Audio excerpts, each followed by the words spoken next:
Joining me is Courier Mail columnist Des Houghton. Des, great to see you. I hope you had a beautiful Christmas.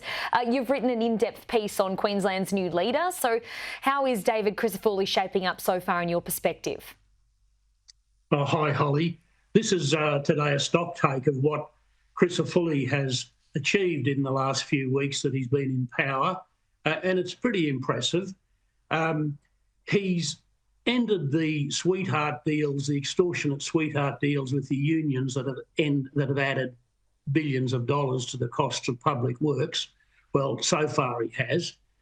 He's also introduced the adult time for adult crime for young offenders, and again, we'll see where that goes. Also, Holly, the Deputy Premier Jared Blai's Housing Task Force has very quickly removed the hurdles to allow churches and charities to provide affordable housing for low-income earners on their spare land. This is a big deal, and it's a model that perhaps could be used Australia-wide because that's a big problem. Yeah, absolutely. Forward, I was just about to ask you, tell us about next year, sort of what challenges, I guess, you perceive he will face. Well, one of the big challenges is setting up this clearinghouse that he's said he would do. This is a clearinghouse to examine all the complaints against government departments and other government entities. This was recommended in a review of the toxic public service, as it was described. This was recommended in a review by Peter Coldrake in 2022. Labor promised to implement it, then said it wouldn't, and then said it would, but nothing happened. Of all his recommendations, 14 of them, Coldrake's recommendation number 6 is this clearinghouse.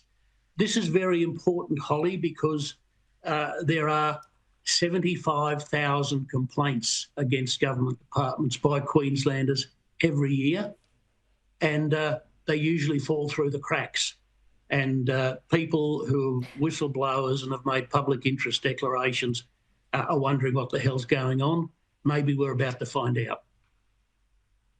Yeah, absolutely. I mean, there's definitely going to be plenty of challenges there for him with that, on that issue. I mean, there are so many big promises and pledges here from Mr. Crisafulli, and he has a massive task ahead. I just want to go back to a point you made there before about adult crime, adult time. This was a really, really big promise here and something that matters to so many people.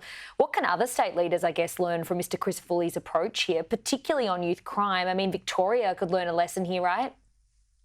I just heard that echoed in an interview you just did with one of the candidates in Victoria, spruiking adult time for adult crime. Yes, it is. Crisafulli's mantra was, we've got to give the power back to the victims, not the power to the criminals who were cosseted and protected and allowed out on bail. A lot of the people who broke into houses and stabbed people to death and stole cars were young people out on bail. And it was just an intolerable situation. We hope that that can be improved. Yeah, Mr. Crisafulli's approach to that in Queensland was definitely a popular one, praised by many. More broadly, Des, I want to get your thoughts. I mean, Anthony Albanese has ended 2024 with many doubting his strength as PM, to say the least. I mean, on a number of key issues, including the economy, I guess, and the rise in anti-Semitism in the country over the past 14 months or so. What do you make of his leadership? Yes, on my page today, I make Albo my irritant of the year. I have an irritant of the year week every time, but he's the irritant of the year for a lot of the reasons you just said. Australia lost its way last year, and Albo lost a lot of his credibility. He was very slow to speak about the atrocious firebombing of the synagogue in Melbourne, and he was even reticent to describe it as a terrorist attack for what it was. He had other personal issues to deal with, of course. He was found to have his nose in the trough at Qantas with dozens of upgrades and living the high life. He then bought a $4.5 million beach house on the cliffs overlooking the ocean. Good luck to him for doing that, really. but it was just a bad look in a time of great cost of living crisis for most people. It wasn't a good look. And of course, there's been very low productivity and zero wage growth. We're in trouble.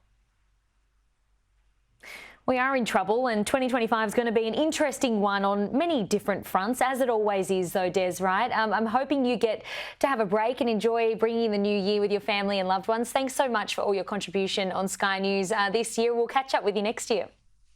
Thank you, Holly. Looking forward to it.